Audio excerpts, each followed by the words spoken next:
Hi అండి. నేను మీ Ganta Srinivas అలవ centre, Kothapeta, Guntur.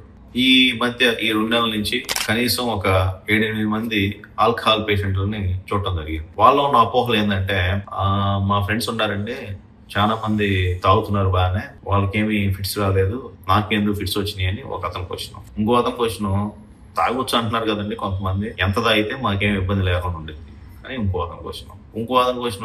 మాకు నిద్ర రావడానికి నేను ఆల్కహాల్ తాగుతున్నానండి, నాకు నిద్ర వచ్చేటట్టు చేయండి, నేను ఆల్కహాల్ తాగనని ఇంకో అతను క్వశ్చన్. నాకు భయం వేస్తుందండి, భయంగా ఉండేది ఆల్కహాల్ తాగకపోతే, లేకపోతే నా చేతులు వణుకుతూ ఉంటాయి, దానికోసం ఆల్కహాల్ తాగుతున్నా అన్నది ఇంకో పేషెంట్ ఆన్సర్. ఇట్లా ఆల్కహాల్ గురించి క్వశ్చన్స్ అడుగుతూ ఉంటే చాలా నాకు అర్థమైంది ఏంటంటే, ఆల్కహాల్ గురించి పేషెంట్ లో చాలా అపోహలు ఉన్నాయి. అదేదో ఒక ఎనర్జీ డ్రింక్ గా భావించేవాళ్ళు కొంతమంది, అదేదో నిద్ర రావడానికి అని తాగేవాళ్ళు కొంతమంది, అదేదో రిలాక్సేషన్ కోసం అని ఎక్కువ తాగటం కొంతమంది, ఈ రెడ్ వైన్ మీద కొంతమందికి అపోహలు ఉంటాయి. వైన్ తాగగానే హార్ట్ బాగుండిద్ది అంటగా, లేదా స్టడీస్ వచ్చినాయి అంటగా అని కొంతమంది. సో ఆల్కహాల్ అప్పుడప్పుడు అయితే తప్పు లేదని కొంతమంది. చిన్నపిల్లలు అదేదో అడ్వర్టైజ్మెంట్స్ లా ఫీల్ అయ్యి, లైక్ చిన్న పిల్లలు అంటే లైక్ 19 years 18 years వరకు బీరు ఆల్కహాల్ కాదు అనుకోని బీరే కానీ తాగింది అని చెప్పి ఆన్సర్లు చెప్పడం. ఇట్లా ఇవన్నీ క్వశ్చన్స్ అన్ని విన్న తర్వాత నాకు అర్థమైంది ఏంటంటే, ఆల్కహాల్ మీద చాలా అపోహలు ఉన్నాయి. అంటే లివర్ డ్యామేజ్ కావాలంటే చాలా టైం పట్టింది, మనం ఈ లోపల మనం తాగొచ్చు, ఆపొచ్చు, ఎట్లాగైనా చేయొచ్చు. అట్లానే ఫిట్స్ అందరికీ రావు, ఏదో కొంతమందికి వస్తాయి. నాకు ఆల్కహాల్ థ్రెషోల్డ్ ఎక్కువ, నేను ఎంత అయినా బాగానే ఉంటాను. సో ఇట్లాగా చాలా చాలా చాలా సొంత అభిప్రాయాలు, కరెక్ట్గా సైంటిఫిక్ రీజన్ లేకుండా. అంటే ఉదాహరణకి నేను చెప్పాను, చాలా మందికి అంతకుముందు కూడా చెప్పాను, బస్సులో ట్రావెల్ చేశాను కాబట్టి కాళ్ళు వాసినీలే అనుకుంటే కరెక్ట్ కాదు. కాళ్ళు వాసినాయి అంటే డెఫినెట్గా ఏదో ప్రాబ్లం ఉండిద్ది. అంటే కామన్ గా ఏదో ఒక గంట ప్రయాణం చేస్తే కాళ్ళు వస్తే డెఫినెట్ గా ఏదో ప్రాబ్లం ఉండిద్ది. దానికి సంబంధించిన వీడియో మీకు మన దాంట్లో ఉంది, చూడొచ్చు. అలానే మనం ఊహించుకోకూడదు. సైన్స్ లో ఏవి ఊహలు ఉండకూడదు. ఎవిడెన్స్ బేస్డ్ మెడిసిన్ అంటే ఈబీఎం అంటారు, అంటే ఎవిడెన్స్ ఉండాలి ప్రతి దానికి, అప్పుడే మనకి సైన్స్ నిలబడి. సో దాని ప్రకారం నేను చెప్పేది ఏంటంటే, ఎవరికైనా సరే లైట్ డ్రింకింగ్ అంటే ఒక పెగ్గు లేకపోతే ఒక 2 పెగ్గులు సరదాగా నిద్రపోయేటప్పుడు రోజు కొద్దిగా తీసుకోను, దగ్గు మందులు అయితే ఆల్కహాల్ మంచిదే. నేను మంది చెబుతున్నా, దగ్గు మందులు అయితేనో లేకపోతే ఒక పెగ్గు జస్ట్ ఊరక అట్లాగా సిప్పుగా చేసుకుంది అయితే మంచిదే. కానీ ఎంతమంది తాగుతారు అలాగా? ఎవరో ఆగరు. ఫస్ట్ అట్లా స్టార్ట్ అయింది, 2 పెగ్గులు 3 పెగ్గులు అవుతాయి, 4 పెగ్గులు అవుతాయి. ఎందుకు అవుతాయి అంటే ఆల్కహాల్ కి ఇంటాలరెన్స్ వచ్చేసింది. మనకి ఆల్కహాల్ కి సంబంధించిన రిసెప్టార్స్ అన్ని సీకింగ్ బిహేవియర్ వచ్చింది, ఇంకా కావాలి.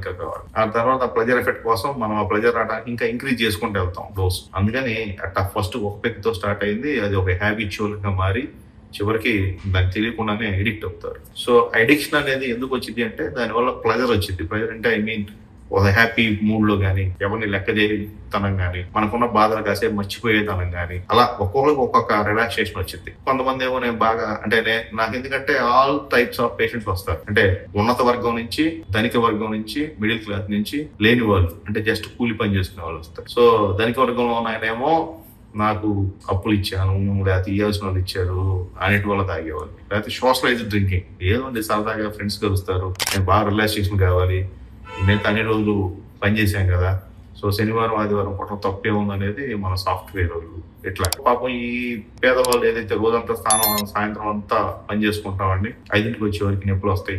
సో నొప్పులు పోవడానికి మందు వేస్తే కొద్ది సమయం నిద్రపోయింది, పొద్దున్నే మళ్ళీ రెడీ అవుతానండి చేసుకోవడానికి. సో అని చెప్పేవారు. ఇంత ఎక్కువగా ఎందుకు చదువుతున్నానంటే, నేను వీళ్ళందరితో ఇంటరాక్షన్ చేశాను.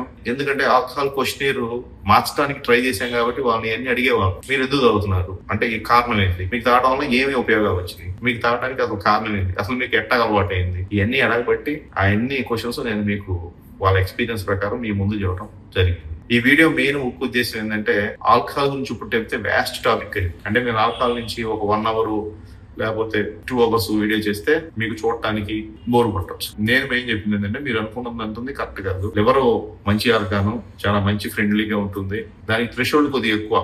అంటే మిగతా ఈ హార్ట్ ఇవన్నీ అప్పుడే ఎఫెక్ట్ అవుతాయి, కానీ లివర్ అంత గబక్కన ఎఫెక్ట్ కాదు. కానీ లివర్ తో వచ్చిన ప్రాబ్లం ఏంటంటే, వన్స్ ఎఫెక్ట్ అయిన తర్వాత అది ఫ్యాటీ లివర్ కానీ, నా ఆల్కహాలిక్ స్టీటోహెపటైటిస్ కానీ, తర్వాత సిరోసిస్ కానీ మారిన తర్వాత, అంటే లివర్ కూలిపోయిన తర్వాత ఇంకేం చేసినా అది వెనక్కి రాదు. సో అందుకని అది వెనక్కి అంటే ఇక్కడ ఈ ఎప్పుడైతే ఈ ఫ్యాటీ లివర్ నుంచి సిరోసిస్ మారే దగ్గర పేషెంట్ కి ఏమి పెద్ద సింప్టమ్స్ ఉండవు. ఎప్పుడన్నా కొద్దిగా కాళ్ళు వస్తాయి, ఎప్పుడన్నా కొద్దిగా పొట్ట వాసినట్టు ఉండిద్ది, మొహం వాసింది అంటారు, ఎప్పుడన్నా అట్లా వచ్చింది. ఇంకా నోట్లో నుంచి బ్లడ్ పట్టడం స్టార్ట్ అయ్యి, మోషన్ లో నుంచి రక్త విరోచనాలు వచ్చి, తిక్కగా మాట్లాడి, ఇంకా ఫిట్స్ వచ్చి, చేతులని మునిగిపోయి తాగకపోతే, ఇవన్నీ వచ్చేవరకు ఆల్రెడీ మనకి స్టేజ్ దాటిపోయింది, లివర్ కొంత డ్యామేజ్ అయిపోయింది. ఆ స్టేజ్ లో నేను చూడాలనుకోవట్లేదు. మనం ఎవరైతే మీరు మారాలనుకుంటున్నారో, ఎవరైతే ఆల్కహాల్ గురించి ఇంకా తెలుసుకోవాలనుకుంటున్నారో, మీకు దాని గురించి చెప్పడానికి కానీ ఇంకా విశ్లేషించడానికి కానీ మా శ్రీనివాస న్యూరో సెంటర్ ఎప్పుడు ముందుంటుంది. ఎందుకంటే ఈ ఆల్కహాల్ వల్లే మనకి చాలా ఫ్యామిలీస్ విడిపోవటం కానీ, ఈ ఆల్కహాల్ వల్లే యాక్సిడెంట్ జరగటం కానీ, ఈ ఆల్కహాల్ వల్లే చాలా ఇబ్బందులు. అంటే పేషెంట్లు చాలా మంది డయాలసిస్ దాకా వెళ్ళి, లివర్ ట్రాన్స్ప్లాంటేషన్ వెళ్ళి ఫ్యామిలీలు ఎఫెక్ట్ అయ్యి ఇబ్బంది అవుతారు. అయినప్పటికీ ఎందుకు తాగుతున్నారు, ఎంత జరుగుతున్నారు అంటే సోషల్ ఐజ్డ్ అవేర్నెస్ లేకపోవటం, దాని మీద తాగిన వల్ల వచ్చే నష్టాలు పూర్తిగా ఇచ్చేయకపోవటం. అంటే మనకు ఉన్న ఫ్యామిలీ సపోర్ట్ కూడా ఎక్కువ మంది, నేను అడుగుతాను లేడీస్ ని కూడా, నేను తాగి వస్తే ఏందమ్మా ఎందుకు తాగిపిస్తున్నావు, నువ్వే తాగిపిస్తున్నావా అని అడిగితే, నేను ఎందుకు తాగిపిస్తాను, నేను చేస్తే వింటాడా మా ఆయన, ఇంకా కొడతాడండి అని కూడా చెప్పి. సో ఏదైతే ఆ షీ టీమ్స్ ఏదైతే ఉన్నాయో వాళ్ళందరూ ఆల్కహాల్ అయిపోయిన తర్వాత డ్రంక్ అండ్ డ్రైవ్ అని చెప్పి అప్పుడు ఇచ్చేయటమే. సో అంటే యాజ్ ఏ డాక్టర్ గా ఆల్కహాల్ గురించి చెప్పాను చేసి, ఈ ఆల్కహాల్ కొద్దిగా తగ్గిస్తే మనకి చాలా మంది, అంటే ఈ ఆల్కహాల్ గ్యాస్లోపతి కానీ, ఆల్కహాల్ ఫిట్స్ కానీ, ఆల్కహాల్ సంబంధించిన ఫ్యాటీ లివర్ కానీ, ఆల్కహాల్ సంబంధించి కళ్ళు పోతాయి కొంతమందికి మిథైల్ ఆల్కహాల్ కలిపితే. ఏది మామూలు ఆల్కహాల్ కాకుండా ఇది జరిగితే. సో ఇవన్నీ ఆపొచ్చు అని నా ఉద్దేశం. Thank you.